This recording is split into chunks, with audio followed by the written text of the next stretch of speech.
লিটন কুমার দাস এবং আকবর আলীর উপর মিডল অর্ডারের জন্য। দেখেন, একটা কথা আমি বলি, সেটা হচ্ছে এই তিনটে অ্যানালাইসিস আমরা করেছিলাম। লিটন কুমার দাস এবং আফিফ হোসেন ধ্রুব দুইজনই ন্যাশনাল টিমে এসেছেন। কি করে আসলে এসেছেন আপনি সেই প্রশ্নটা করতে পারেন। উত্তরটা হচ্ছে কিছুই করে আসেননি। আফিফ একটা সেঞ্চুরি করেছেন, আর অদম্য কাপে ভালো ব্যাটিং করেছেন।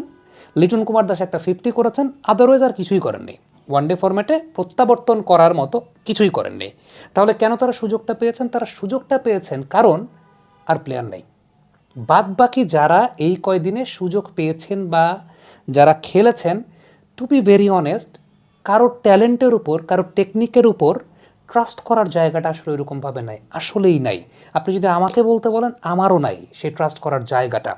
এবং আমরা ওই অ্যানালাইসিস দুইটা কেন করেছিলাম লিটন দাস এবং আফিফ হোসেন ধ্রুব? বিকজ তাদের টেকনিকের উপর ট্রাস্ট করে, আর কিছুই না।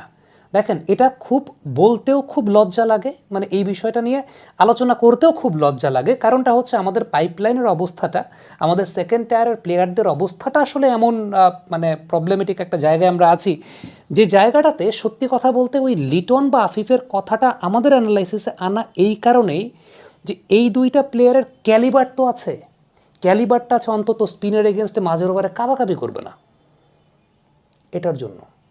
আদারওয়াইজ আর কোনো কারণ কিন্তু আসলে নাই। আপনি যদি আমাকে মানে ফেয়ারলি বলতে বলেন, আর কোনো কারণই আমার নাই। এবং এটা কি আসলে মানদণ্ড হতে পারে, বা এটাই কি মানদণ্ড হওয়া উচিত? না, এটা মানদণ্ড হওয়া উচিত না, বা এটা মানদণ্ড হতে পারে না। কিন্তু আনফর্চুনেটলি, নিরুপায়, আসলে এর চাইতে বেটার কোনো কিছু করার জায়গা নাই। এখন এটা তো আমরা বলেছিলাম, এখন বাংলাদেশ টিমের সিলেক্টর যারা আছেন, Gazi Ashraf Hossain Lipu, Hasibul Hossain Shanto, they definitely have their thoughts. Coaching স্টাফে ফিল সিমন্স আছেন, মোহাম্মদ সালাউদ্দিন আছেন, they also have their thoughts.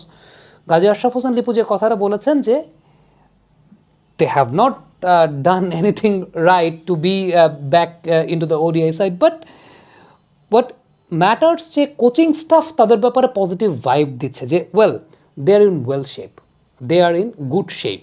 লিটনের টেকনিক্যাল যে ফ্লসগুলো ছিল, সেই ফ্লসগুলো নিয়ে যখন কাজ করা হয়েছে, কোচেস আর স্যাটিসফাইড যে ওকে, we can bring him back in the ODI side, and this time not as an opener, as a middle order batter, because the crisis lies there for Bangladesh cricket.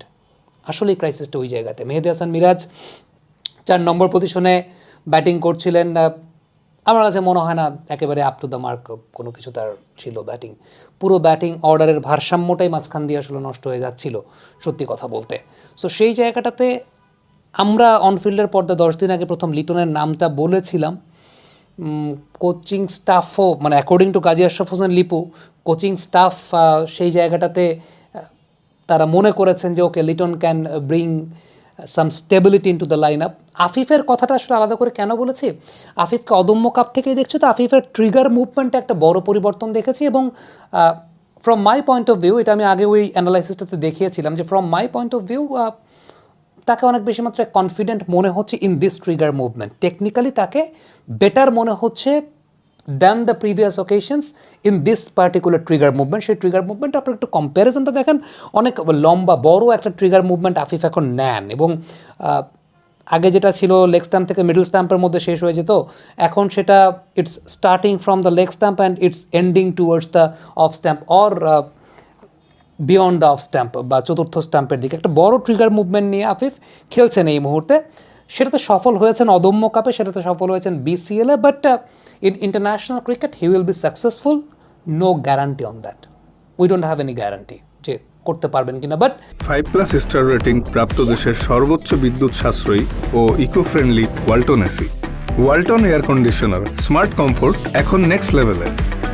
দিন শেষে কেন ওই অ্যানালাইসিসটা করেছিলাম? It's because the talent this two cricketers have, আমার কাছে মনে হয় যে ট্রাস্টওয়ার্দি, ইউ ক্যান ট্রাস্ট যে ঠিক আছে, they can bring the stability. But unfortunately আর যারা আছেন, ওই স্টেবিলিটির জায়গাটা আসলে একটা চিন্তার জায়গা। আরেকটা বিষয় আমি মানে এটা অনেক বেশি মাত্রায় দর্শকদের কাছে ভালো লাগবে না, জাকের আলী অনেক কেন নাই আসলে, সেটাও একটা প্রশ্ন কিন্তু আসতে পারে। কেন আসতে পারে আমি আপনাকে বলি, সেটা হচ্ছে জাকের আলী অনেক he is not in good shape, সেটা আমরা জানি, but he is not in good shape for T20 cricket.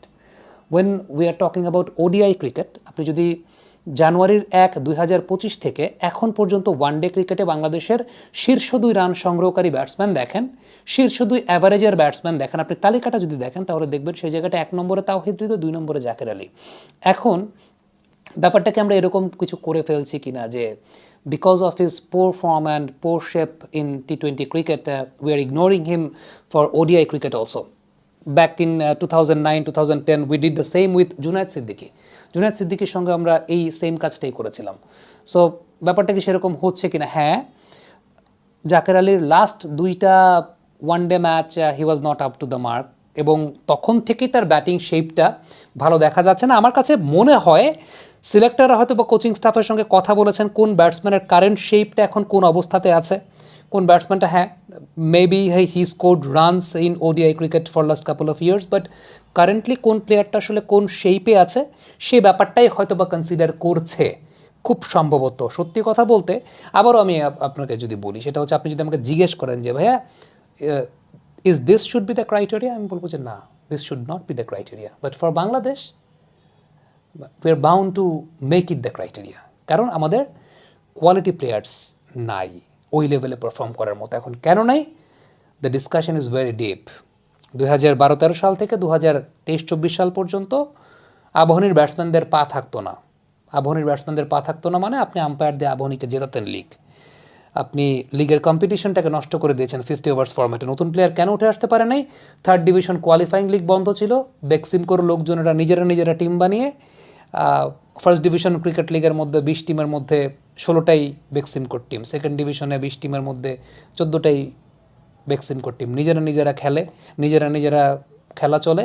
তো এতে কি হয়েছে? এতে পাইপলাইনটা আসলে প্রডিউস হয় নাই, এতে ওই জিনিসটা তৈরি হয় নাই। মানে দিন শেষে অনেকে একটা কথা বলেন যে সেটা হচ্ছে যে বাংলাদেশ ক্রিকেটে যখন অনেক বিশ্লেষকরা আসছে তারপর থেকে ক্রিকেট ধ্বংস হওয়া শুরু করেছে। ভাই, ক্রিকেটটারা ধ্বংস করলো বেক্সিমকো বাহিনী, যেভাবে পাইপলাইনটা যে এখন নাই ওই সব দিকে তো আপনারা নজর রাখেন, আপনারা শুধু জাতীয় দল নিয়ে চিন্তা করেন, কিন্তু জাতীয় দলটায় প্লেয়ারটা আসে কোত্থেকে? ওই প্যাথওয়েটা যে আপনি এতদিন ধরে বন্ধ করে রাখছিলেন, ওই প্যাথওয়েটা যে এতদিন ধরে বন্ধ ছিল, ওই প্যাথওয়েটার কম্পিটিশন যে এতদিন ধরে বন্ধ ছিল, ওইগুলোর খোঁজ খবর কি রাখেন? খালি মন চায় একটা কথা তো বইলা দেন, কিন্তু খোঁজ খবর কি আসলে রাখেন কি না? গত বছর অনেক বছর পর 3rd ডিভিশন কোয়ালিফাইং লিগটা শুরু করা হয়েছে, একটা একঝাঁক নতুন ক্রিকেটার